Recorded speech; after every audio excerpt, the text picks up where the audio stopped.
ಎಲ್ರಿಗೂ ನಮಸ್ಕಾರ. ನೀವು ನೋಡ್ತಾ ಇದ್ದೀರಾ ಟಿವಿ ವಿಕ್ರಮ. ನಾನು ಮುಮ್ತಾಜ್ ಅಬ್ದುಲ್ ನೆಲ್ಲಡ್ಕ. ವೀಕ್ಷಕರೇ, ಕೇವಲ 50 ನಿಮಿಷಗಳ ರಹಸ್ಯ ಸಭೆ.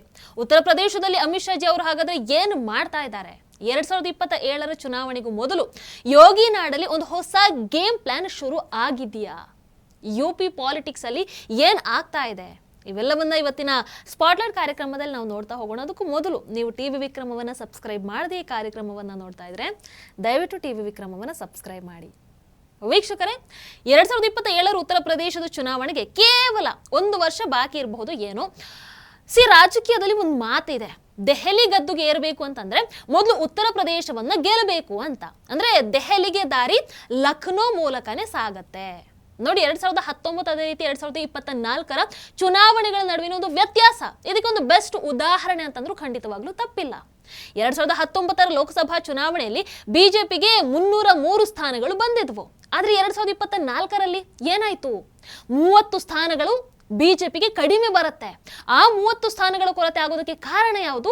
ಉತ್ತರ ಪ್ರದೇಶ ಆಗಿತ್ತು. ಸೊ ಇದರಿಂದಾಗಿ ಮೋದಿಜಿಯವರ ಸರ್ಕಾರಕ್ಕೆ ಪೂರ್ಣ ಬಹುಮತ ತಪ್ಪು ಹೋಗುತ್ತೆ. ನರೇಂದ್ರ ಮೋದಿಜಿಯವರ ಸಂಪೂರ್ಣ ರಾಜಕೀಯ ಜೀವನದಲ್ಲಿ ಅವರು ಪೂರ್ಣ ಬಹುಮತ ಇಲ್ಲದ ಒಂದು ಚುನಾವಣೆಯನ್ನು ಕೂಡ ಎದುರಿಸಿ ಇರಲಿಲ್ಲ. ಆದ್ರೆ ಈ ಬಾರಿ ಯುಪಿಯ ಆ ಒಂದು ಲಾಸ್ ಇಂದ ಅದಾಗ್ಬಿಡ್ತು. ಯುಪಿಯ ಇಂಪಾರ್ಟೆನ್ಸ್ ಏನನ್ನುವಂಥದ್ದನ್ನ ಕೂಡ ಈ ಒಂದು ರಿಸಲ್ಟ್ ಕ್ಲಿಯರ್ ಮಾಡ್ತು. ಏನು ಅಂತಂದ್ರೆ, ಲಖನೌದಲ್ಲಿ ನಿಮ್ಮ ಸರ್ಕಾರ ಗಟ್ಟಿಯಾಗಿದೆ ಅಂತಂದ್ರೆ ದೆಹಲಿಯ ಹಾದಿ ಸುಲಭ ಆಗುತ್ತೆ ಅಂತ. ಸೊ ಎಲ್ಲಾ ರಾಜಕೀಯ ಪಕ್ಷಗಳು ಉತ್ತರ ಪ್ರದೇಶದ ಮೇಲೆ ಯಾವತ್ತೂ ಕೂಡ ಒಂದು ಕಣ್ಣನ್ನ ಇಟ್ಕೊಂಡಿರ್ತಾರೆ. ವೀಕ್ಷಕರೇ, ಈಗ ಬರ್ತಾ ಇರುವಂತಹ ಒಂದು ಡೆವಲಪ್ಮೆಂಟ್ ಏನು ಅಂತಂದ್ರೆ, ಅಮಿತ್ ಶಾ ಜಿ ಅವರು ಲಖನೌಗೆ ಕಾಲನ್ನ ಇಟ್ಟಿರುವಂಥದ್ದು. ಅಲ್ಲಿ ಸಮಾಜವಾದಿ ಪಕ್ಷ, ಅದೇ ರೀತಿ ಬಹುಜನ ಸಮಾಜ ಪಕ್ಷ ಬಿಎಸ್ಪಿ ಮೇಲೆ ಒಂದು ದಾಳಿಯನ್ನ ಮಾಡ್ತಾ ಇದ್ದಾರೆ. 2027ರಲ್ಲಿ ಈ ಪ್ರಾದೇಶಿಕ ಪಕ್ಷಗಳನ್ನ ಅದೆಷ್ಟು ದುರ್ಬಲಗೊಳಿಸಬೇಕು ಅಂತಂದ್ರೆ 2029ರ ಚುನಾವಣೆಯಲ್ಲಿ ನಮಗೆ ಯಾವುದೇ ರೀತಿಯಾದಂತಹ ತೊಂದರೆ ಆಗಬಾರ್ದು ಅನ್ನುವಂಥದ್ದು ಅವರ ಉದ್ದೇಶ. ಯಾರದು? ಅಮಿತ್ ಶಾ ಜಿ ಅವರದು. ಇನ್ನೊಂದು ಕಡೆ ನೋಡಿದ್ರೆ, ಲಖನೌಗೆ ಹೋದಂತ ಅಮಿತ್ ಶಾ ಜಿ ಅವರೊಂದು ರಹಸ್ಯ ಸಭೆಯನ್ನು ಕೂಡ ಮಾಡ್ತಾರೆ. ಅಂಡ್ ಆ ಸಭೆಗೆ ಅಮಿತ್ ಶಾ ಜಿ ಅವರು ಆರಿಸ್ಕೊಂಡಂತಹ ಜಾಗ ಇದೆಯಲ್ಲ, ಅದು ಬಹಳ ಕುತೂಹಲ ಅಂತೂ ಮೂಡಿಸ್ತಾ ಇದೆ. ಆ ಜಾಗ ಮುಖ್ಯಮಂತ್ರಿಗಳ ನಿವಾಸ ಆಗ್ಲಿ ಅಥವಾ ರಾಜಭವನ ಆಗ್ಲಿ ಆಗಿರ್ಲಿಲ್ಲ. ಬದಲಿಗೆ ಅದು ಪಕ್ಷದ ರಾಜ್ಯ ಕಚೇರಿ ಆಗಿತ್ತು. ಆ ಸಭೆಯಲ್ಲಿ ಕೇಂದ್ರ ಗೃಹ ಸಚಿವರಾಗಿರ್ಬಹುದು, ಮುಖ್ಯಮಂತ್ರಿಗಳಾಗಿರ್ಬಹುದು, ಇನ್ನು ಸಂಘಟನಾ ಮಂತ್ರಿ ಧರ್ಮಪಾಲ್, ಅದೇ ರೀತಿ ಉಪಮುಖ್ಯಮಂತ್ರಿಗಳಾದಂತಹ ಬ್ರಿಜೇಶ್ ಪಾಠಕ್ ಇರ್ತಾರೆ. ಇನ್ನೊಬ್ರು ಉಪಮುಖ್ಯಮಂತ್ರಿ ಇದ್ದಾರಲ್ವಾ, ಯಾರು? ಕೇಶವ್ ಪ್ರಸಾದ್ ಮೌರ್ಯ. ಅವರು ಆ ಟೈಮಲ್ಲಿ ಇರಲಿಲ್ಲ. ಅವರು ಪಾಪ ಪ್ರಯಾಗ್ರಾಜ್ಗೆ ಹೋಗಿರ್ತಾರೆ. ವೀಕ್ಷಕರು, ಇಲ್ಲಿ ಕೇಶವ್ ಪ್ರಸಾದ್ ಮೌರ್ಯ ಅದೇ ರೀತಿ ಯೋಗಿಜಿ ಇವರ ನಡುವಿನ ಒಂದು ಸಂಬಂಧದ ಬಗ್ಗೆ ನಿಮಗೆಲ್ರಿಗೂ ಗೊತ್ತೇ ಇದೆ. ಬಹಳಷ್ಟು ಚರ್ಚೆಗಳಂತೂ ನಿರಂತರವಾಗಿ ನಡೀತಾ ಇದ್ವು. 2017ರಿಂದ ಕೂಡ ಅಷ್ಟೇ ಕೇಶವ್ ಪ್ರಸಾದ್ ಮೌರ್ಯ ಮುಖ್ಯಮಂತ್ರಿ ಆಗೋದಕ್ಕೆ ಬಹಳ ಟ್ರೈ ಅಂತೂ ಮಾಡ್ತಾ ಇದ್ದಾರೆ. ಕೇಶವ್ ಪ್ರಸಾದ್ ಮೌರ್ಯ ಅದೇ ರೀತಿ ಯೋಗಿ ಆದಿತ್ಯನಾಥ್ ನಡುವೆ ಸಂಬಂಧ ಅಷ್ಟು ಸರಿ ಇಲ್ಲ ಅಂತ ಹೇಳ್ತಾರೆ. ಅಂದ್ರೆ 2022ರ ಚುನಾವಣೆಯಲ್ಲಿ ಯೋಗಿ ಆದಿತ್ಯನಾಥ್ ಅವರು ಕೇಶವ್ ಪ್ರಸಾದ್ ಮೌರ್ಯ ಅವರ ಪರವಾಗಿ ಪ್ರಚಾರವನ್ನ ಮಾಡಿರಲಿಲ್ಲ. ಸೊ ಇದರಿಂದಾಗಿ ಮೌರ್ಯ ಅವರು ತಮ್ಮ ಸ್ವಂತ ಕ್ಷೇತ್ರ ಆಗಿರುವಂತಹ ಸಿರಾದಲ್ಲಿ ಸೋಲನ್ನು ಅನುಭವಿಸ್ತಾರೆ. ಹಾಗಾಗಿ ತನ್ನ ಸ್ವಂತ ಸ್ಥಾನವನ್ನು ಉಳಿಸ್ಕೊಳ್ಳೋದಕ್ಕೆ ಆಗದಂಥವ್ರು ರಾಜ್ಯದ ನಾಯಕರಾಗೋದಕ್ಕೆ ಸಾಧ್ಯ ಇಲ್ಲ. ಅದು ಹೆಂಗಾಗ್ತಾರೆ ಅನ್ನುವಂತಹ ಪ್ರಶ್ನೆ ಕೂಡ ಈ ಸಂದರ್ಭದಲ್ಲಿ ಮೂಡಿತ್ತು. ವೀಕ್ಷಕರೇ, ಇನ್ನೊಂದು ಕಡೆ ನೋಡೋದಾದ್ರೆ ಇಲ್ಲಿ ಅಭಿಮುಕ್ತೇಶ್ವರಾನಂದ ಸ್ವಾಮೀಜಿಗಳ ವಿವಾದ ಕೂಡ ಬಹಳ ಜೋರಾಗ್ತಾ ಇದೆ. ಅಭಿಮುಕ್ತೇಶ್ವರಾನಂದ ಸ್ವಾಮಿಗಳು ಅಲ್ಲಿನ ವಿರೋಧ ಪಕ್ಷದ ಒಂಥರ ಕೈಗೊಂಬೆಯಾಗಿ ಬಿಟ್ಟಿದ್ದಾರೆ. ಅಭಿಮುಕ್ತೇಶ್ವರಾನಂದರ ಬಗ್ಗೆ ಆಲ್ರೆಡಿ ನಿಮಗೆ ಗೊತ್ತೇ ಇದೆ ಅಂತ ಅಂದ್ಕೊಳ್ತೀನಿ. ಅಯೋಧ್ಯ ರಾಮ ಮಂದಿರದ ಉದ್ಘಾಟನೆ ನಂತರ ಇವರೊಂಥರ ಆಂಟಿ ಬಿಜೆಪಿ, ಆಂಟಿ ಮೋದಿಜಿಯಾಗಿ ಮಾತಾಡ್ತಾ ಇದ್ದಾರೆ. ಬಟ್ ಅವರಿಗೆ ನೆನಪಿದೆಯೋ ಇಲ್ವೋ ಗೊತ್ತಿಲ್ಲ, ಅವರ ಶಂಕರಾಚಾರ್ಯ ಪೀಠದ ಪದವಿಯ ಬಗ್ಗೆ ಈಗ ನ್ಯಾಯಾಲಯದಲ್ಲಿ ಪ್ರಕರಣ ಬಾಕಿ ಇದೆ. ಯೋಗಿಜಿ ಸರ್ಕಾರ ಅವರಿಗೆ ಈಗ ನೋಟಿಸ್ ಕೂಡ ನೀಡಿರುವಂತದ್ದು. ಈಗ ಅವರ ಧರಣಿ ಕೂಡ ಅಲ್ಲಿ ಶುರುವಾಗಬಿಟ್ಟಿದೆ. ಅದನ್ನ ಕೇಶವ್ ಪ್ರಸಾದ್ ಮೌರ್ಯ ಅವರು ಅಂತ್ಯಗೊಳಿಸಿ ಅಂತ ವಿನಂತಿ ಕೂಡ ಮಾಡ್ತಾ ಇದ್ದಾರೆ. ಸೊ ಅದಕ್ಕೋಸ್ಕರ ಕೇಶವ್ ಪ್ರಸಾದ್ ಮೌರ್ಯ ಅವರು ಮೀಟಿಂಗ್ಗೆ ಬರೋದಕ್ಕೆ ಆಗಿರಲಿಲ್ಲ. ಈ ಸಭೆಯಲ್ಲಿ ಅಮಿತ್ ಶಾ ಜಿ ಅವರೊಂದು ಮಾತನ್ನ ಕೂಡ ಹೇಳ್ತಾರೆ, ಮೇಲೆ ಮೋದಿ ಕೆಳಗೆ ಯೋಗಿ ಅಂತ.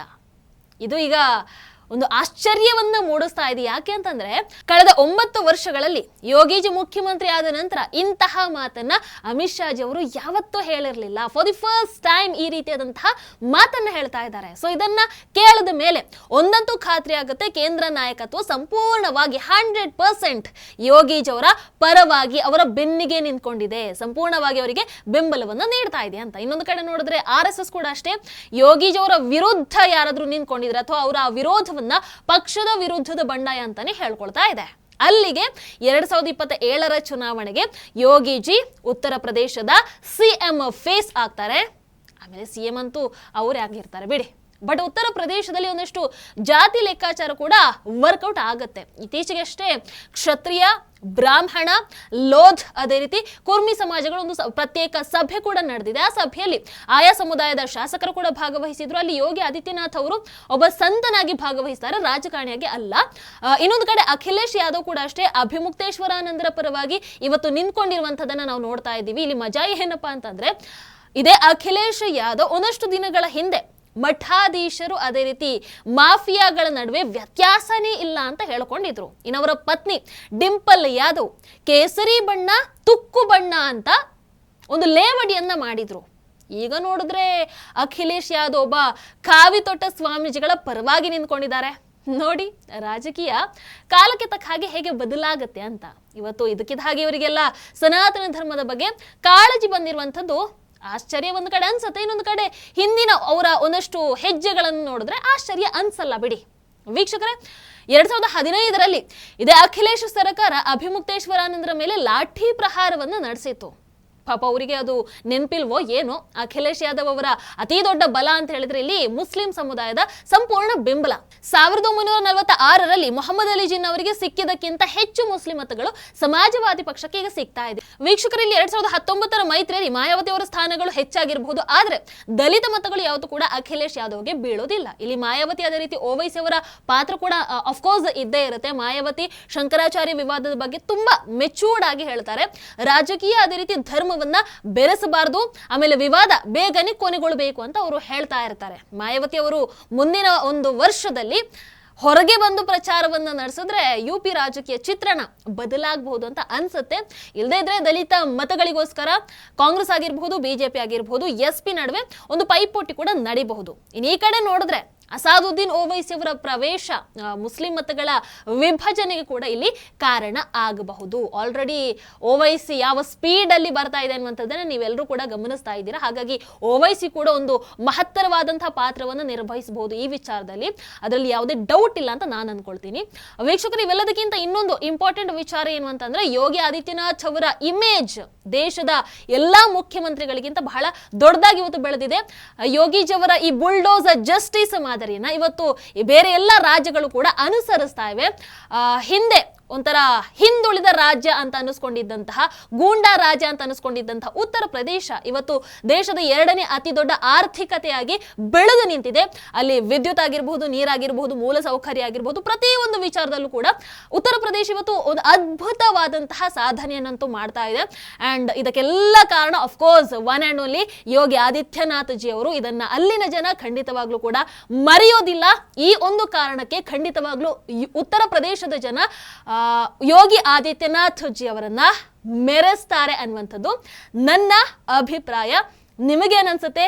ಯೋಗಿಜಿಯವರ ಈ ಬುಲ್ಡೋಸರ್ ಮಾಡೆಲ್ ನಿಮಗೂ ಕೂಡ ಇಷ್ಟ ಆಗಿದ್ರೆ ದಯವಿಟ್ಟು ಈ ಕಾರ್ಯಕ್ರಮವನ್ನ ಲೈಕ್ ಮಾಡಿ, ಶೇರ್ ಮಾಡಿ. ನಮಸ್ಕಾರ. ಟಿವಿ ವಿಕ್ರಮ, ದೇಶ ನಿಮ್ಮ ಕೈಯಲ್ಲಿ. ಈ ಕಾರ್ಯಕ್ರಮ ನಿಮಗೆ ಇಷ್ಟ ಆಗಿದ್ದಲ್ಲಿ ಲೈಕ್, ಶೇರ್ ಹಾಗೂ ಕಮೆಂಟ್ ಮಾಡಿ. ಟಿವಿ ವಿಕ್ರಮದ ಕಾರ್ಯಕ್ರಮಗಳನ್ನು ನಿರಂತರವಾಗಿ ವೀಕ್ಷಿಸಲು ಸಬ್ಸ್ಕ್ರೈಬ್ ಮಾಡಿ, ಬೆಲ್ ಐಕನ್ ಒತ್ತಿ.